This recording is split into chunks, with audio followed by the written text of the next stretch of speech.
Hello everyone, welcome to my channel Hriday NY. আজকে আমি কথা বলবো এনভিডিয়া এবং ফেডের জ্যাকসন হল মিটিং সম্পর্কে। ইকোনমিস্টরা কী বলছে সেই মিটিংয়ে এবং তাদের এক্সপেকটেশন কী এবং মিটিংয়ের পরে তাদের মন্তব্য কী সে সম্পর্কে কথা বলবো। এ সপ্তাহে কোন কোম্পানি আর্নিং রিলিজ করবে সেটা দেখব এবং অনেকগুলো ইকোনমিক ডাটা রিলিজ হবে এ সপ্তাহে টুইসডে থেকে ফ্রাইডে পর্যন্ত, সেটা নিয়ে ডিসকাস করব। টেসলা সাইবার ট্রাক এবং এফএসডি ভার্সন 12 সম্পর্কে ডিসকাস করব and what I am doing in this market. এখন আমি কথা বলবো এনভিডিয়া আর্নিং সম্পর্কে। আপনারা যেমনটি দেখতে পাচ্ছেন, এনভিডিয়া বিট করেছে রেকর্ড নাম্বারে। এনভিডিয়া অলসো অ্যানাউন্স করেছে যে $25 বিলিয়ন বাইব্যাক। অ্যানালিস্টরা এক্সপেক্ট করেছিল যে এনভিডিয়া গাইড করবে $12.6 বিলিয়ন, কিন্তু সেখানে এনভিডিয়া গাইড করেছে $16 বিলিয়ন। সো এনভিডিয়া আর্নিংটা খুব ভালো হয়েছিল এবং AI definitely is playing out. তাদের যে চিপ আছে সেটা অনেক ডিমান্ড আছে এবং lot of company, specially Elon মাস্কের একটা ইন্টারভিউ দেখতেছিলাম লাস্ট উইকে, তখন ইলন মাস্কও বলেছে যে তাদের অনেক অর্ডার আছে। সো এরকম আরো অনেক কোম্পানি আছে যেগুলো এনভিডিয়ার প্রোডাক্ট ইউজ করতেছে এবং তাদের ডিমান্ড ইজ আনলিমিটেড। এখন এই ডিমান্ডটা কতদিন যাবে সেটা বোঝা যাচ্ছে না। সো আর্নিং বিটের পর এটা অনেক উপরে উঠে গিয়েছিল, অলমোস্ট $511 আফটার মার্কেটে। আমি আপনাদের একটা ভিডিও দেখাবো। Now, Aswath Damodaran, NYU Stern School of Business Professor of Finance. We like to call him the Dean of Valuation. Aswath, what is NVIDIA worth? Now, my estimate, it's worth about $240 a share. But I mean, let's start with the good news. I mean, this is an amazing company. It's a company that's managed to find markets just ahead of growth and kind of dominate those markets: gaming, crypto, AI. At this stage, you've got to view them as an opportunistic company, a company that manages to do this over and over again. It's not just lucky. That's the good news. The bad news is when you're pricing NVIDIA at $450, $500 per share, you're not just assuming that they will dominate the AI market, even if it's a big market, but there are other markets out there that we don't even know about yet that NVIDIA will find a way to dominate. Could that happen? Yes, but I'm not going to pay upfront a premium price on the assumption that they will find markets that are undiscovered and dominate them. At the same time, though, you're not selling all your NVIDIA stock, right? No. And I think that reflects the mixed feelings I have about the company. I mean, I was lucky enough to get in at the right price. It's made me more than enough money for me to view it as a great investment. But at the same time, there is enough of a tail on the distribution, a chance that they will pull off this, with this exceptional drop that might make them worth 600 or 700. I wouldn't buy them at today's price, but to the extent that you bought them a way back at the right price, and if you have them in your portfolio, I wouldn't argue with you if you said, I'm going to let the stock run. So আপনারা যেমনটি শুনলেন, NYU's Asrat, he's a well-known analyst and they call him the Dean of Valuation. জেরম পাওয়েলের স্পিচের পরে market আস্তে আস্তে আবার recover করে, কিন্তু overall Nvidia কিন্তু রিকভার করেনি। কারণ যেমনটি আপনারা দেখছেন যে অনেকেই কিন্তু আপনার এনভিডিয়া আপনার কম দামে কিনেছে, যেমন $100 আশেপাশে যখন ট্রেড করতেছিল সেখানে অনেকে কিনেছিল এবং অলরেডি এটা অনেক রেজ করেছে এবং অনেকে তার জন্য প্রফিট নিয়ে নিচ্ছে।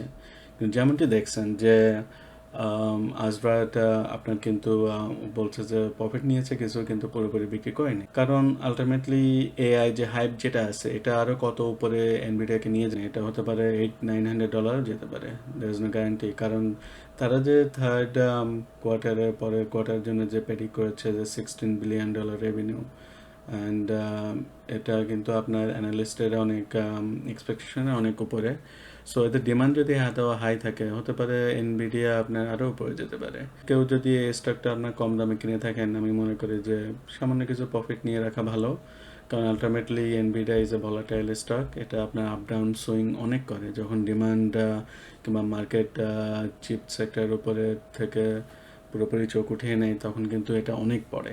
সেজন্য যে শেয়ার আপনি $100 থেকে এত কুইকলি বাউন্ড করেছে, কারণ মার্কেট এটাকে দেখেছে এটা প্রফিটেবল আছে এবং এই হাইপটা এটাকে আপনার এনভিডিয়া স্টক অনেক উপরে নিয়ে গেছে।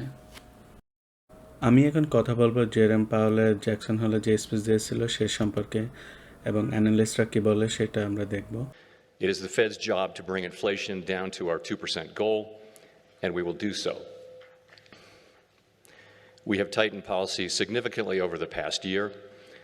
Although inflation has moved down from its peak, a welcome development, it remains too high.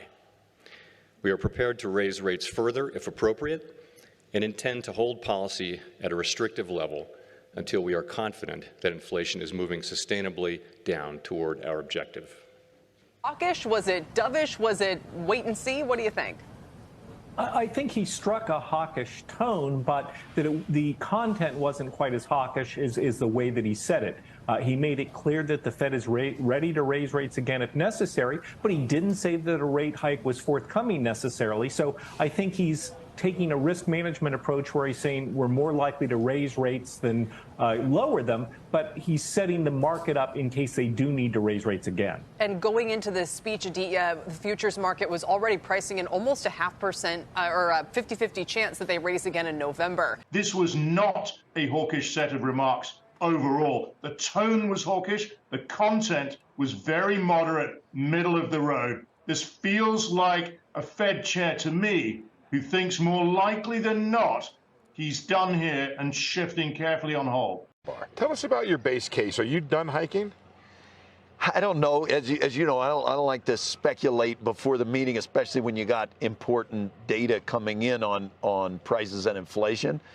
It does feel like we're in a period where if conditions keep going like what we've seen the last couple of months, our argument is going to revolve around, well, how long should we keep rates at the levels they are rather than how much higher should the rates go?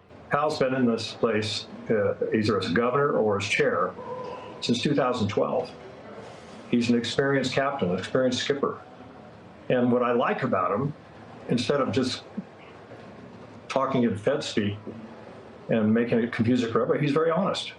And I don't think they know. I think still it's possible, maybe 50-50, that they could move in September. Okay, The thing is very clear, though, Scott. The thing is super clear. But they will not abandon the 2% target while he's chair. They will not indulge in serious discussion about R-star and neutral rates. That's theoretically a concept, but they're navigating in the real world, and it's a very difficult world right now.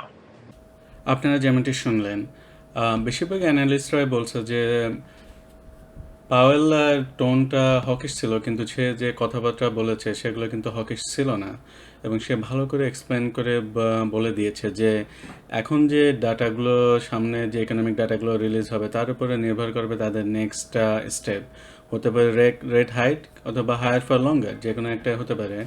এবং next economic data আপনার next উইকে release হচ্ছে, plus CPI, also PC and many more data that's coming in September.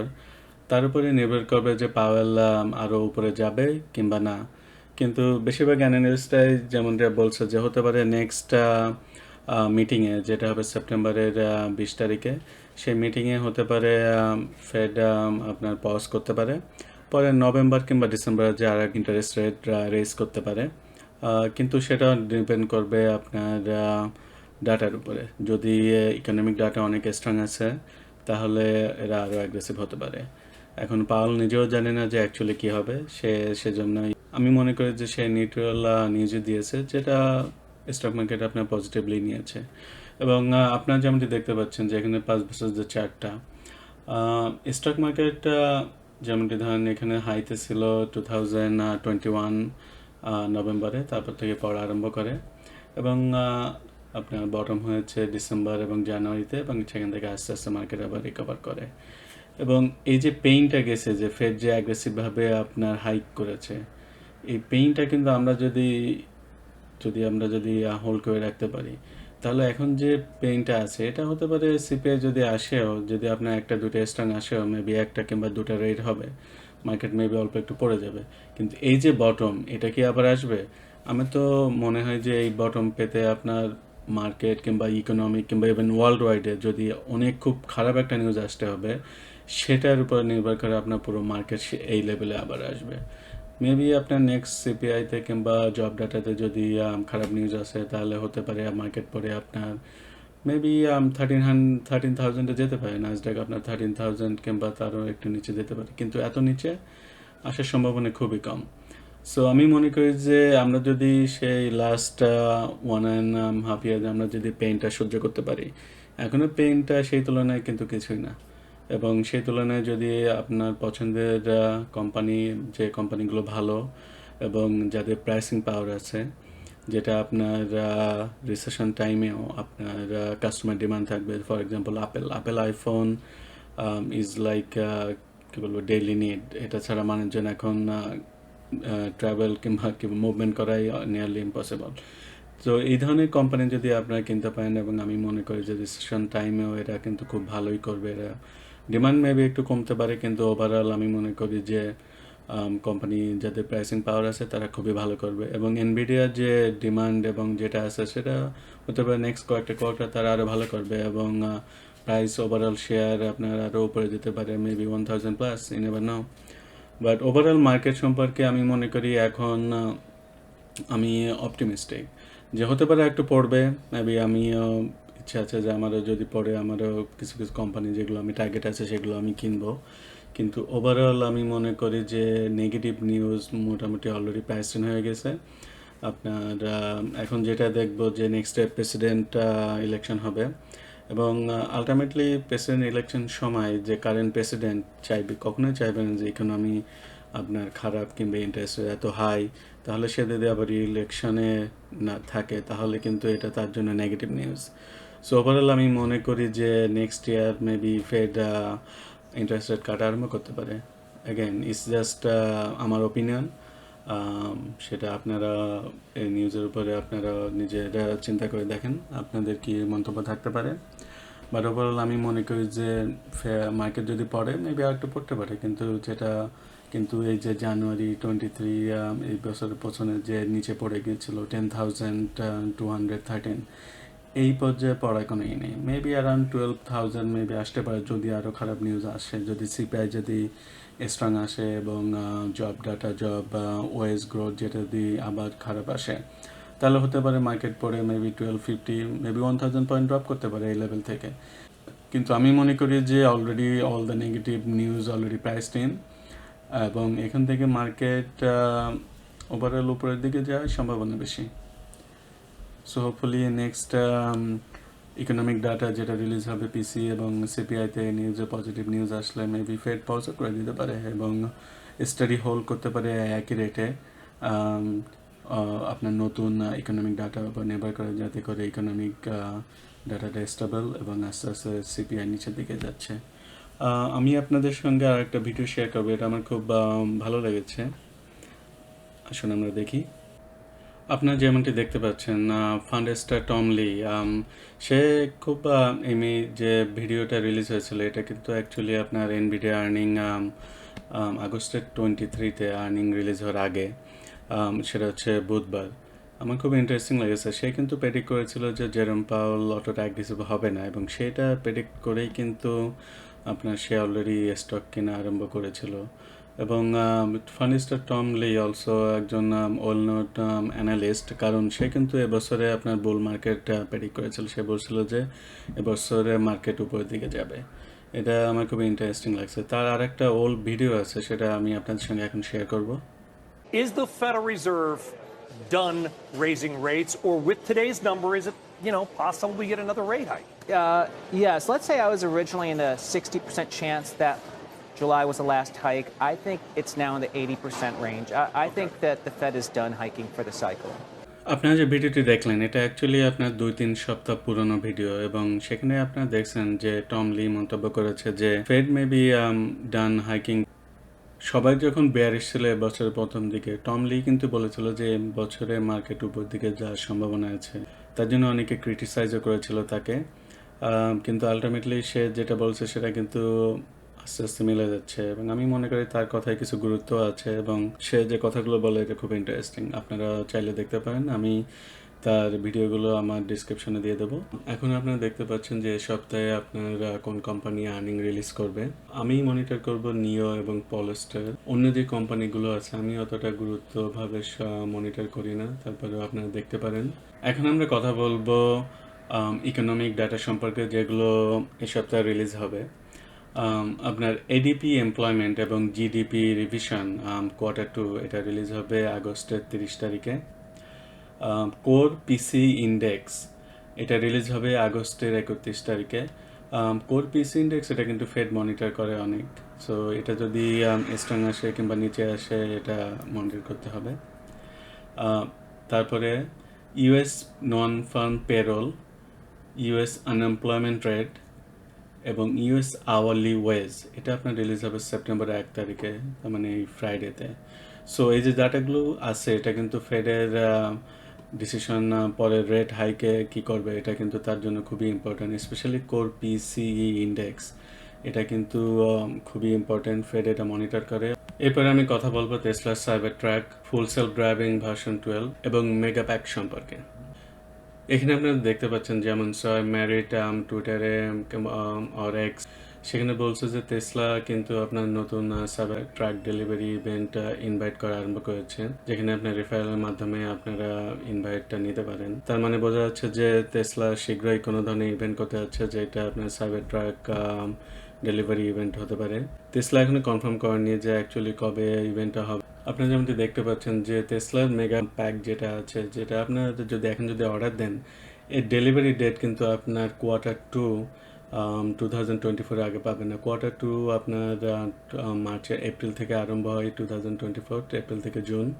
তার মানে এটা already এত backlog হয়েছে, তার মানে টেসলার মেগা প্যাকের এত ডিমান্ড রয়েছে যে এটা অলরেডি অনেক ডিলে হয়েছে। তারপরেও টেসলা যদি ঠিকমতো প্রোডাক্ট র্যাম্প আপ করতে পারে, আমি মনে করি যে এদের ডিমান্ড থ্রু দ্য রুপ হয়ে যাবে। আমি মনে করি যে টেসলার জন্য এটা আর একটা পজিটিভ নিউজ যে তাদের মেগা প্যাকের অনেক ডিমান্ড আছে, এবং তারা যদি তাদের ব্যাটারি ফ্যাক্টরিটা ঠিকমতো যদি আরও র্যাম্প আপ করতে পারে, আরও প্রোডাকশন বাড়াতে পারে, তাহলে টেসলা আমি মনে করি আরও অনেক উপরে যাবে। এরপরে আসুন আমরা দেখি ইলন মাস্ক একটা ভিডিও রিলিজ করেছে, যেখানে আমার একটা জিনিস খুব ভালো লেগেছে। ফুল সেলফ ড্রাইভিং এখন আপনার রাস্তায় যদি কোনো ধরনের কনস্ট্রাকশন হয় তাহলে সেটা আপনার রেকগনাইজ করতে পারে। And here we're encountering some construction, and the car is just driving around the construction. So it has never seen this construction before. It is near the headquarters, but this construction is relatively new. So আপনারা যেমনটি দেখতে পাচ্ছেন যে রাস্তায় যে construction হচ্ছিল সেটা কিন্তু ফুল সেলফ ড্রাইভিং কিন্তু আপনার রেকগনাইজ করতে পারছে এবং আপনার নিজেই কিন্তু চালিয়ে যেতে গেছে। সাধারণত অন্য ফুল সেলফ ড্রাইভিং আমরা দেখতে পাচ্ছি যে গাড়ি ড্রাইভারকে টেক ওভার করতে হয় এবং ওটাকে ম্যানেভার করতে হয়। সো এটা খুব ভালো লাগছে যে ভার্সন 12 যে আপনি অটোমেটিকলি এটা করতে পারবে। আরেকটা পার্ট আছে আমার যেটা খুব ভালো লেগেছে, অবভিয়াসলি আমি আপনাদের পুরো ভিডিওটা দেখাবো না, আমি নিচে ডিসক্রিপশনে লিঙ্ক দিয়ে দেবো, যদি আপনারা চান আপনারা পুরো ভিডিওটা দেখতে পারেন। Entirely AI and cameras, just like our brain works, which is neural nets and eyes. Yep, just slow down for a speed bump, which is cool. And just slow down for another speed bump. And we did not program in. There's no line of code that says slow down for speed bumps. So it is doing this based entirely on video training. Yeah, and there was a bicyclist. Again, there is no line of code that says give clearance to bicyclists. It is just doing what people do.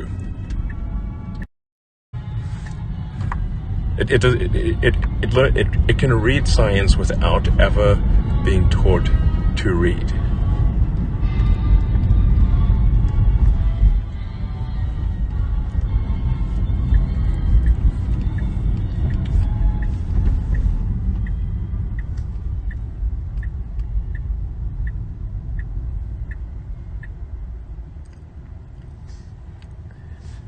Once again, there is no line of code that says stop at a stop sign or wait for another car. Who came first or whatever. Or who came. There's not like wait X number of seconds. Nothing like that. Nothing. This is all nets, baby. আপনারা যেমনটি দেখতে পাচ্ছেন যে Elon Musk বলেছে যে যেগুলো আছে এগুলো কিন্তু কোনো কোডিংয়ের ব্যাপার না, এটা কিন্তু আপনার ভার্সন 12, এটা আপনার নিজেই সাইন রেকগনাইজ করে নিজেই কিন্তু নিজে চালাতে পারবে। এটা খুব কি বলবো, খুব সুন্দর লেগেছে আমার, এবং আমি মনে করি যে আমি যদি গাড়ি কিনি তাহলে আমার টেসলাই কিনবো, এবং obviously with full self driving capabilities. আসুন আমরা অন্য ভিডিওটা দেখি। Pen to paper and really doing the modeling from everything we've done over the last 4 to 5 weeks. Me and you have talked about it when it came out, Ford, GM, others, the 313 area code going to Tesla. Now trying to model it out. I mean, and I think for investors, it's very helpful. We think conservatively 10 to 20 billion per year. I think it's probably on the latter part by the end of the decade. I think it's significant. This is the next stage of monetization for the Tesla ecosystem. Yeah. How do you get to those numbers? And that's really going on our, and we have a whole model putting out, the percent of overall EVs that ultimately are going to be using the charging stations, what they're going to be charging per kilowatt hour. And then the important things, guys, that, you know, most of the bears will say, well, today everyone just charges at home or they charge at their office. But it's also looking at now down the road, how many are going to be using these charging stations? And when you look right now, they're going to be the only game in town. That's why you have GM, Ford, and others going toward Tesla. And I think today it's superchargers. Next is going to be batteries, and then eventually FSD AI. This speaks to our thesis similar to Apple on the services side. This is just the early stages of Musk and Tesla monetizing. ওয়েব বুশের Dan Ives খুব ভালো একটা কথা বলেছে, টেসলার যে charging infrastructure আছে সেখান থেকে যদি তারা যদি টাকা ইনকাম করা আরম্ভ করে, সে যেমন বলেছে বাই 2030 $20 billion ভ্যালুয়েশন, তাহলে আমি মনে করি টেসলার শেয়ার আরও উপরে যাবে। এবং মেগা প্যাক যেমনটি আপনার অলরেডি ডিমান্ড অনেক হাই রয়েছে, এখন কেউ অর্ডার করলে আপনার Q2 2024 এর আগে ডেলিভারি পাবে না। সো আমি মনে করি যে টেসলার ডিমান্ড আরও বাড়বে ছাড়া কমবে না। টেসলা আপনার এখন থেকে যে ধরনের স্টেপ নিচ্ছে সেটা আলটিমেটলি আপনার আপেলের মতো হতে পারে। শর্ট টাইমে কিছু প্রবলেম দেখা যেতে পারে, যেমন ওদের মেক্সিকোতে ফ্যাক্টরি বিল্ড করতেছে, তারপরে সেখানে অনেক টাকা স্পেন্ড হবে এবং তাদের টাকা রেজ করার সম্ভাবনা আছে। তারপরে যদি শেয়ার যদি পড়ে যায়, আমার ইচ্ছা আছে আমি অ্যাকুমুলেট করব। টেসলার আরেকটা জিনিস আপনার নেগেটিভলি ইফেক্ট করতে পারে, এই যে হাই ইন্টারেস্ট রেট।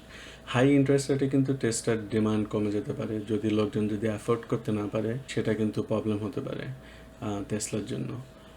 সো আমি মনে করি যে শর্ট টার্মের জন্য টেসলা আপনার যদি কোনো ধরনের খারাপ নিউজ আছে এবং ইকোনমি যদি আরও খারাপের দিকে যায় এবং ফেড যদি ইন্টারেস্ট রেট যদি আরও হাইক করে, তাহলে এটা কিন্তু টেসলার জন্য খারাপ এবং তাদের যে ডিমান্ডটা যেভাবে আসার কথা থাকে সেভাবে না এসে মেবি কম হতে পারে এবং সেটা কিন্তু শেয়ার প্রাইসকে আপনার ইফেক্ট করতে পারে। তারপরে আমি যেমনটি বলেছি, টেসলার শেয়ার যদি $200 আশেপাশে আছে, আমার ইচ্ছা আছে আরও কিছু কেনা এবং সেটা লং টার্মের হবে, শর্ট টার্মের জন্য হবে না। এবং আমি যখনই কোনো শেয়ার কিনি আমি অল্প করে কিনি, আমি একসঙ্গে পুরোটা কিনে ফেলি না, কারণ আমি মনে করি যে যদি শর্ট টার্মে যদি এই ধরনের জিনিস ঠিকমতোভাবে আমি যেভাবে এক্সপেক্ট করতেছি সেভাবে যদি প্লে আউট না হয়, তাহলে কিন্তু টেসলা শেয়ার শর্ট টার্মের জন্য পড়তে পারে। কিন্তু আমি bullish for the long term, যে টেসলায় একমাত্র যে ধরনের গ্রোথ আমি দেখতেছি, তাদের যে ধরনের প্রোডাক্ট আছে আমি মনে করি যে তাদের ডিমান্ড অনেক বেশি হবে এবং Tesla is gonna B a great company. এরপরে আমি কথা বলবো হোয়াট আই এম ডুইং। যদি কোনো ধরনের নিউজে যদি টেসলা পড়ে তাহলে ডেফিনেটলি আমি কিনবো। সো আমি এটা নিয়েই রিসার্চ করতেছি এবং আরও কিছু দেখতেছি যে আর কি অপরচুনিটি আছে স্পেশালি উইথ টেসলা। তবে আমি টেসলার মতো গ্রোথ স্টোরি আমি আপেলে, গুগলে, অ্যামাজনে কিংবা ফেসবুকে অন্য কিছুতে আমি দেখতেছি না। টেসলার যে গ্রোথ আছে এই শেয়ারটা আপনার 100x কী বলবো 1000xও হতে পারে, তার কোনোই নেই, হতে পারে। আমি খুব অপটিমিস্টিক এবং আমার যে ভিডিওগুলো এটা শুধু আমারই ওপিনিয়ন, আমি কি করতেছি সেটা আমি আপনার সঙ্গে শেয়ার করতেছি। যদি আমার এই ভিডিওটি আপনাদের ভালো লাগে please like, share and subscribe. Thank you.